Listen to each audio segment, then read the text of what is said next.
Plug-in hybrid electric vehicles and city living, are they a match made in heaven? Well, at Auto Trader we decided to find out by running one of the most interesting new petrol electric cars, the Audi A3 e-tron, for a 3-month period. In that short time though, it's been quite an extensive test. We've covered nearly 6,000 miles in this car. It's been down to Le Mans, up and down the country, and even met its big brother, the R8. In fact, we've been using it so much, averaging nearly 76 miles a day in the time that we've had it, that it's due an oil change already. So before it goes back to Audi, we've decided to take it to our local dealer, give it a clean bill of health, and tell you what we think of it and how to spec it.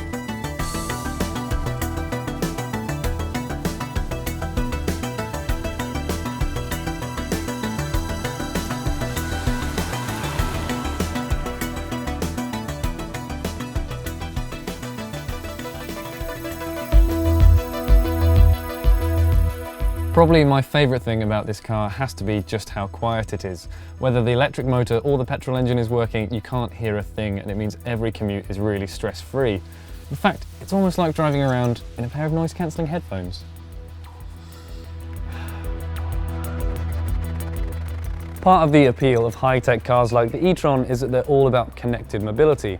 That means that via the Audi downloadable smartphone app, I can turn the whole thing into a remote-controlled car.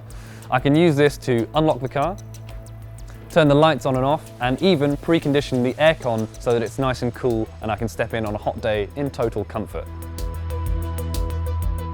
Like any other A3 Sportback, it's a proper car with 4 proper seats, which means on any long journey you'll be completely comfortable whether you're sitting here, here, here, or even here. The ergonomics in this car are nigh on perfect. The e-tron fits me like an old pair of trainers. Everything in here is so logically laid out and easy to use that you start to wonder why other manufacturers struggle with this stuff so much.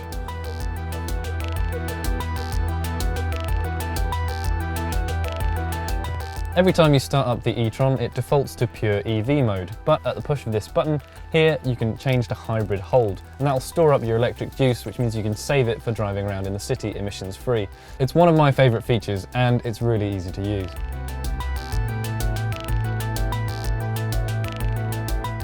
The charging infrastructure in the UK is still in its infancy. I think I can count on one hand the number of times I've managed to use this 7-point charger rather than the standard domestic plug socket, which takes twice as long to top the batteries up.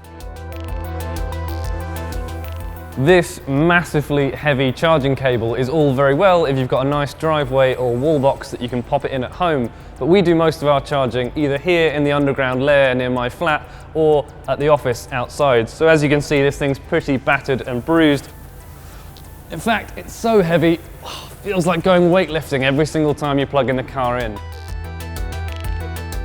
Don't get me wrong, for the most part I really enjoy the way this car drives, but if you add 300 kilos worth of electric gubbins to anything, it's probably going to have an effect on the ride, and that's the case here. You feel every little lump and bump, particularly in town, and I just think if it was slightly softer sprung, then it'd be a much better town car. So it's not a hot hatch. It might have flappy paddles, it might have a sport mode on the gearbox, you might even surprise a few people away from the lights with the instant torque of the electric motor. But it's not a hot hatch. The Mini JCW, that's a hot hatch. This is not a hot hatch.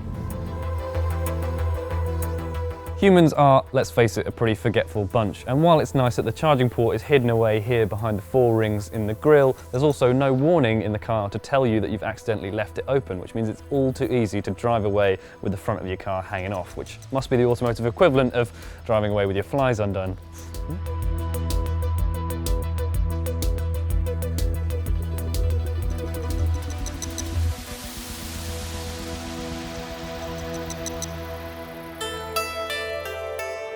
As the oil service light had come on, we decided to book the A3 into a local dealer for some much needed TLC, and also get an insight into what owning one of these cars is really like.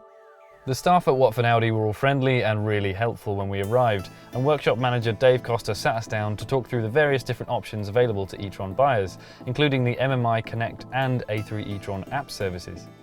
He told us that unlike other Audi models, the e-tron has strict fixed service intervals to help ensure that the complicated electrical systems are working fine, and that the petrol engine gets regular checkups in case it's not getting used much and people are just driving on the batteries.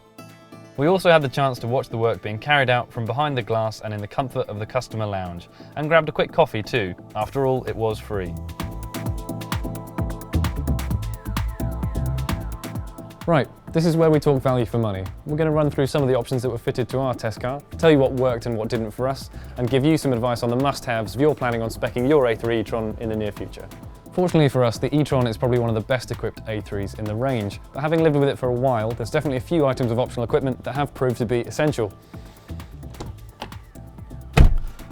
First off, the all-round parking sensors. For me, they've been indispensable.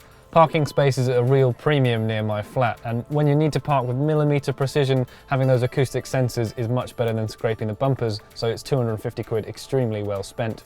Secondly, and it's a small thing but a very important one, is cruise control. It's a little annoying that that's not fitted as standard, particularly as the car costs over £35,000 new, but it's very easy to set and alter your speed using the one down here.